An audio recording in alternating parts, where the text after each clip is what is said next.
ಅಂದರೆ ಈಗ 2028ರವರೆಗೂ ಅವರೇ ಮುಖ್ಯಮಂತ್ರಿ ಆಗಿರ್ತಾರೆ. ಅದಾದ್ಮೇಲೆ ಮತ್ತು ಕಾಂಗ್ರೆಸ್ ಅಧಿಕಾರಕ್ಕೆ ಬರುತ್ತೆ, ಅವರೇ ಮುಖ್ಯಮಂತ್ರಿ ಆಗ್ತಾರೆ ಅಂತ ಹೇಳ್ತಿದ್ರಿ ತಾವು. ಹೌದು ಹೌದು. ಮತ್ತೀಗ 2028ಕ್ಕೆ ಸಿಎಂ 5 ವರ್ಷ ಅವರೇ 33ವರೆಗೂ ಭಾರಿ ಪವರ್ಫುಲ್ ಜಾತಕ ಅವ್ರದ್ದು. ಅಲ್ಲಿಗ 28ರಿಂದ ಅವರೇ 5 ವರ್ಷ ಇರ್ತಾರಾ ಕಳೆದ್ಮೇಲೆ ಗುರುಜಿ? 5 ವರ್ಷ ಅವರೇ ಇರ್ತಾರೆ 28ರಿಂದ. ಮತ್ತೆ ಅವತ್ತು ಆಗ್ಲೂ ಕೂಡ 50-50 ಒಪ್ಪಂದ. ಮತ್ತೆ ರಾಷ್ಟ್ರ ರಾಜಕಾರಣಕ್ಕೆ ಹೋಗ್ತಾರೆ ಅಂತ ಹೇಳಿದ್ರಿ ನೀವು. 5 ವರ್ಷ ಅಲ್ಲ, 5 ವರ್ಷ ಆದ್ಮೇಲೆ ರಾಷ್ಟ್ರ ರಾಜಕಾರಣಕ್ಕೆ 2033 ನಂತರ ಅಲ್ಲ, ರಾಜ್ಯಸಭಾ ಆಗ್ತಾರಾ ಅಥವಾ ಲೋಕಸಭೆನಾ? ರಾಜ್ಯಸಭೆಗೆ ಹೋಗ್ತಾರಾ ಲೋಕಸಭೆಗೆ ಹೋಗ್ತಾರಾ ಅಂತ ಕೇಂದ್ರ ಯಾವ್ದಕ್ಕೆ ಹೋಗ್ತಾರೆ ಅಂತ ಹೇಳೋಕ್ಕಾಗಲ್ಲ. ಒಟ್ಟಿನಲ್ಲಿ 2033 ನಂತರ ರಾಜ್ಯಸಭೆಗೆ ಅನ್ಸುತ್ತೆ ನನಗೆ. ಅಂದ್ರೆ ಕೇಂದ್ರದ ಮಂತ್ರಿ ಆಗ್ಬೋದಾ? ಪ್ರಭಾವಿ ಖಾತೆ ಸಿಗ್ಬೋದಾ? 17 ವರ್ಷ ಪ್ರಭಾವಿ ಖಾತೆ ಸಿಗುತ್ತೆ, ಪ್ರಭಾವಿ ಮಂತ್ರಿ ಆಗ್ತಾರೆ. ರಾಜಯೋಗ, ರಾಜಯೋಗ, ರಾಜೇಂದ್ರ ಯೋಗ 3 ಇದೆ ಅವ್ರಿಗೆ.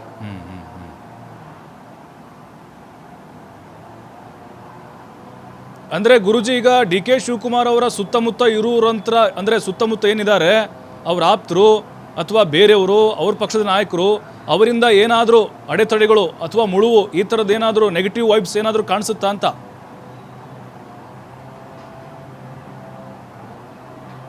ಏನು ತೊಂದರೆ ಬರೋ ಚಾನ್ಸ್ ಇಲ್ಲ. ಯಾಕೆಂದರೆ ಶಿವಕುಮಾರ್ ಎಲ್ಲರೂ ಸ್ನೇಹಿತರ ಥರ ಕಾಣ್ತಾರೆ, ಎಲ್ಲರೂ ಸ್ನೇಹಿತರೇ ಆಗಿರ್ತಾರೆ, ಯಾರನ್ನೂ ದ್ವೇಷ ಮಾಡ್ಕೊಂಡಿಲ್ಲ, ದ್ವೇಷ ಮಾಡ್ಕೊಳೋದು ಇಲ್ಲ ಮುಂದೆ ನಾನು ಕಂಡಂಗೆ. ಎಲ್ಲಾನು ಅನುಸರಿಸ್ಕೊಂಡು ಹೋಗ್ತಾರೆ.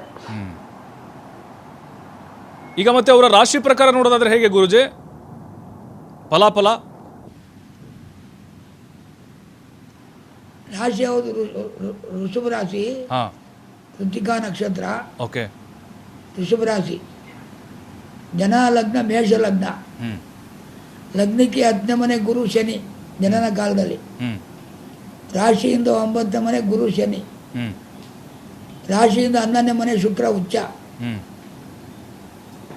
ಆ ಶುಕ್ರ ಉಚ್ಚ ಇರೋದ್ರಿಂದ ಶುಕ್ರವಾರ ತಗೊಳ್ಳಿ ನೀವು, ಪ್ರಮಾಣವಚನಕ್ಕೆ ಪ್ರಸಕ್ತಿ ಇರ್ತದೆ. ನಿಮ್ಮ ರಾಶಿಯಾಧಿಪತಿನೂ ಶುಕ್ರನೇ. ನೀವು ಶುಕ್ರವಾರ ಏನು ಕೆಲಸ ಮಾಡಿದ್ರು ಜಯ ಅಂತ ಬೆಳಿಗ್ಗೆ ಹೇಳಿದೆ.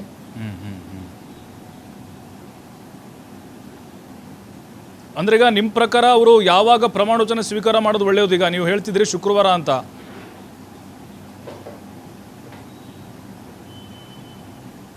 5ನೇ ತಾರೀಕು ಶುಕ್ರವಾರ ಮಧ್ಯಾಹ್ನ 12ವರೆಗೆ ಅಭಿಜಿನ್ ಮುಹೂರ್ತದಲ್ಲಿ. ಅಲ್ಲ, ಈಗ ಬೇರೆ ಬೇರೆ ಪಕ್ಷಗಳಿಂದ ಏನಾದರೂ ತೊಂದರೆ ಆಗ್ಬೋದಾ ಅವ್ರಿಗೆ? ಸರ್ಕಾರ ಅಥವಾ ಸುಗಮವಾಗಿ ನಡೀಲಿಕ್ಕೆ ಅವಕಾಶಗಳಿರುತ್ತಾ?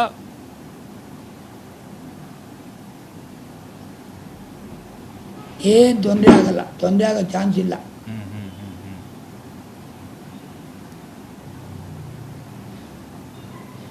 ಗುರುಜಿ, ಈಗ 2028 ಕಾಂಗ್ರೆಸ್ ಚೆನ್ನಾಗಿ ನಡೆಸ್ತಾರೆ, ಯಾವುದೋ ದ್ವೇಷ ಕಟ್ಕೊಳ್ಳಲ್ಲ. ಈಗ ಡಿ ಕೆ ಶಿವಕುಮಾರ್ ಅವರ ಆ ಬದಲಾವಣೆ ನೋಡ್ತಾ ಇದ್ರೆ ಅವ್ರಿಗೆ ಸ್ವಲ್ಪ ಮುಂಗೋಪ ಜಾಸ್ತಿ, ಅದಕ್ಕೂ ಸಣ್ಣ ಸಣ್ಣ ವಿಚಾರಕ್ಕೂ ಗರಂ ಆಗ್ತಾ ಇದ್ರು. ಈಗೆಲ್ಲ ಅದು ಬದಲಾವಣೆ ಆಗಿದೆ ಅಂತ ಅನಿಸ್ತಾ ಇದೆ ನಿಮಗೆ? ಅವೆಲ್ಲ ನೆಗೆಟಿವ್ ವೈಬ್ಸು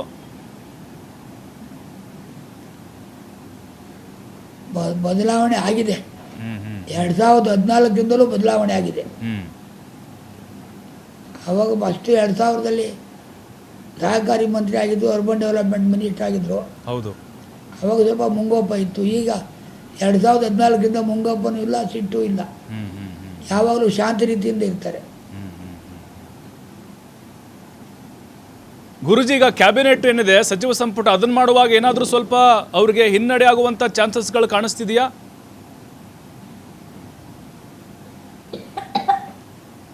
ಏನು ಚಾನ್ಸ್ ಕಾಣಲ್ಲ. ಯಾಕೆಂದರೆ ಎಲ್ಲನೂ ಒಳಗಡೆ ತೊಗೊಂಡೇ ಅವ್ರು ಮಾಡೋದು. ಸೆಂಟ್ರಲಿಂದ ಏನು ಹೇಳ್ತಾರೆ ಅದನ್ನೇ ಮಾಡ್ತಾರೆ ಅವ್ರು. ಇವು ಸ್ವಂತ ಮಾಡೋಕ್ಕೆ ಹೋಗಲ್ಲ. ಕೇಂದ್ರದಿಂದ ಏನು ಹೇಳ್ತಾರೆ ಅದನ್ನೇ ಮಾಡ್ತಾರೆ. ಉತ್ತಮ ಆಡಳಿತ ಕೊಡ್ತಾರೆ. ಸುಮಾರು ಸುಧಾರಣೆಗಳು ತಗೊಂಡ್ಬರ್ತಾರೆ. ಸಮಾಜದಲ್ಲಿ ಸುಧಾರಣೆಗಳು ಬೇಜಾರು ಬರುತ್ತೆ. ಅವ್ರದ್ದು ಶಶಯೋಗ, ಶನಿ ಬಂದು 10ನೇ ಮನೆ, ಲಗ್ನದ 10ನೇ ಮನೆ ಇರೋದ್ರಿಂದ ಶಶಯೋಗ ಬರುತ್ತೆ. ಆಡಳಿತ ಸುಧಾರಣೆ ತರುವಂಥ ಯೋಗ, ಆಡಳಿತದಲ್ಲಿ ಕೆಲವಾರು ಕಾನೂನುಗಳನ್ನ ಹೊಸದಾಗಿ ತರುವಂಥ ಯೋಗ ಇದೆ. ಜನಮೆಚ್ಚಿದ ನಾಯಕರಾಗ್ತಾರಾ ಮುಂದಿನ ದಿನಗಳಲ್ಲಿ ಡಿ ಕೆ ಶಿವಕುಮಾರ್ ಅವರು ಪರಿಪೂರ್ಣವಾಗಿ ಕರ್ನಾಟಕದಲ್ಲಿ?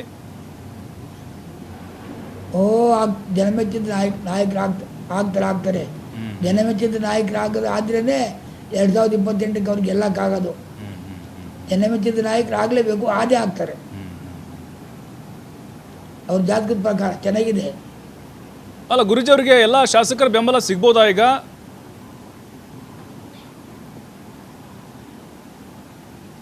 ಸಿಗುತ್ತೆ, ಎಲ್ಲ ಸಿಗುತ್ತೆ. ಎಲ್ಲ ಶಾಸಕರ ಬೆಂಬಲ ಸಿಗುತ್ತೆ. ಅವ್ರ ಜಾತಕ ಚೆನ್ನಾಗಿರುವಾಗ ಯಾರನ್ನು ಹೋಗಲ್ಲ ಆಚೆ. ಕರೆಕ್ಟ್.